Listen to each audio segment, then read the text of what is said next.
अमरावती लोकसभा मतदारसंघात महायुतीकडून खासदार नवनीत राणा यांना उमेदवारी जाहीर झाली आहे। त्यांनी प्रचाराला सुरुवातही केली, पण एका सभेत त्यांनी पंतप्रधान नरेंद्र मोदी यांच्याबाबत केलेल्या विधानानं त्या अडचणीत आल्या आहेत। यापूर्वी नवनीत राणा यांनी भाजपचे प्रदेशाध्यक्ष चंद्रशेखर बावनकुळे यांच्यावरही असंच टीकास्त्र डागलं होतं आणि आता तर थेट मोदींवर टीका। पाहूया। तर त्या फुग्यात कोणताही कार्यकर्ता राहू नाही की मोदीजींची हवा आहे म्हणून आपण सहज निवडून येऊ। ज्या भाजपनं नवनीत राणांना पक्षात घेतलं त्या पक्षाच्या शिरस्थ नेत्यावर नवनीत राणांनी निशाणा साधलाय। यासाठी त्यांनी 2019च्या लोकसभा निवडणुकीचा हवाला दिलाय। गेल्या निवडणुकीत मोदींची लाट असताना आपण कसे निवडून आलो हे राणांनी अधोरेखित केलं। राणा इतक्यावरच थांबल्या नाहीत तर मोदींची हवा आहे या फुग्यात कुणी राहू नये असा सल्लाही दिलाय। आपलं जेवढं मतदान आहे ते सगळं बूथवर गेलं पाहिजे आणि सगळं मतदान झालं पाहिजे। त्या पद्धतीने आपण काम केलं पाहिजे। जर कोणी फुग्यात राहत असाल की मोदीजीची हवा आहे तर गोष्टी लक्षात ठेवा। 2019 मध्ये एक निर्दलीय एक इंडिपेंडेंट खासदार निवडून आली होती। एवढी मोठी यंत्रणा असूनही सुद्धा एक निर्दलीय व्यक्ती या जिल्ह्यामध्ये झेंडा काढून गेली होती। तर त्या फुग्यात कोणताही कार्यकर्ता राहू नाही की मोदीजींची हवा आहे म्हणून आपण सहज निवडून येऊ।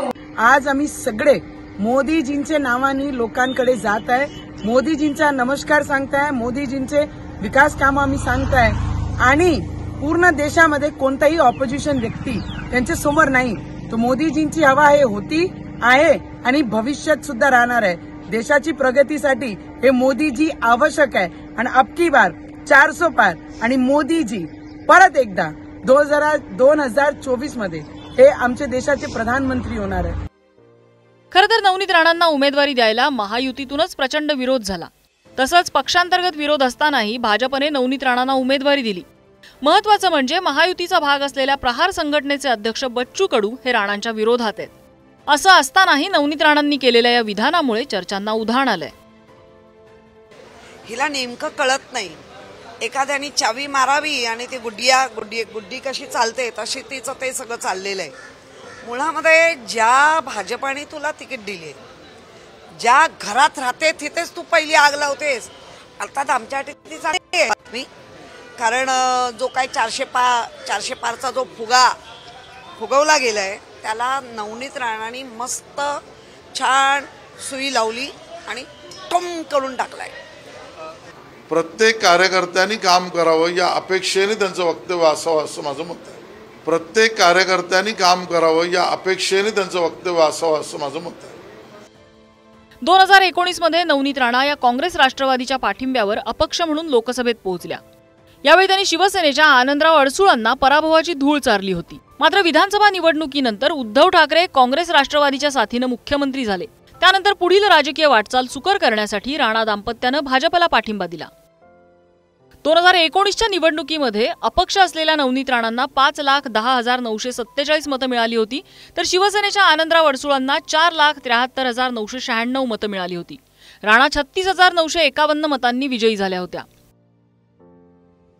सर, नवनीत राणा यांनी एक वक्तव्य केले की मोदींची हवा या फुग्यात राहू नका। 2019ला एवढे यंत्रणा असून देखील एक अपक्ष निवडून आलेली आहे। म्हणजे भाजपकडून तिनेच घरचा आहेर दिला ना, म्हणजे तिला कुठेतरी जाणवू लागलेलं आहे की मोदींची हवा नाही आहे, अमरावतीत आपली विकेट गेलेली आहे। ओव्हर कॉन्फिडन्स ज्याला म्हणतात त्या ओव्हर कॉन्फिडन्स मध्ये कोणी राहू नये असं त्या नवनीत राणांचं म्हणणं असावं हे सत्य आहे। मोदी साहेबांनी सुद्धा त्यांच्या मुलाखतीमध्ये सांगितलंय की सगळं उन्हाळ्याच्या दिवस असताना अनेक लोकांना मतदान करण्याची इच्छा असते पण उन्हामुळे बाहेर निघत नाही, तर लवकरात लवकर मतदान सर्वांनी करावं असं आव्हान नरेंद्र मोदी साहेबांनी सुद्धा केलं होतं। नवनीत राणा यापूर्वी आपले पती रवी राणा यांच्या युवा स्वाभिमान पक्षात होत्या। मात्र महायुतीत लोकसभेची जागा भाजपच्या वाट्याला आली आहे। त्यामुळे नवनीत राणांना भाजपनं आयात करत उमेदवारी दिली आहे। त्याच पार्श्वभूमीवर नवनीत राणा आपले पती रवी राणा यांना भाजपत घेऊन येतील असं विधान चंद्रशेखर बावनकुळेंनी केलं होतं। यावरूनही नवनीत राणांनी बावनकुळेंचा चांगलाच समाचार घेतला होता। पक्षामध्ये आहे पण शेवटी आमची त्यांना विनंती राहील की त्यांनी सुद्धा कधीतरी हा विचार करावा की भारतीय जनता पार्टीमध्ये त्यांनी यावं, पण शेवटी निर्णय त्यांना करायचा आहे। मी रवी राणाची बायको म्हणून आपल्याला सांगते की मी ज्या पक्षामध्ये भारतीय जनता पार्टी मध्ये आज कार्यकर्ता म्हणून आहे, माझे नेते अमित शहाजी, मोदीजी आणि देवेंद्रजी आहे. मी माझा निर्णय स्वतः आपले इच्छाप्रमाणे घेतलेला आहे आणि त्यांची मर्जी अनुसार ते आपलं निर्णय घेतील. तर मला असं वाटते की नवरा बायकोंमध्ये कोणी बाहेरचं ना बोललेलं बरं. आधीच अमरावतीत नवनीत राणा विरुद्ध सर्व असं चित्र आहे. अशातच नवनीत राणांनी दोनदा भाजप नेत्यांना अप्रत्यक्षपणे डिवचलंय. आधी चंद्रशेखर बावनकुळेंना फटकारलं, आता थेट नरेंद्र मोदींचं नाव घेऊन त्यांनी विधान केलंय. त्यामुळे याचा अमरावती लोकसभेच्या निकालावर परिणाम होणार का असा प्रश्न उपस्थित होतोय. छगन जाधवसह ब्युरो रिपोर्ट, पुढारी न्यूज, अमरावती.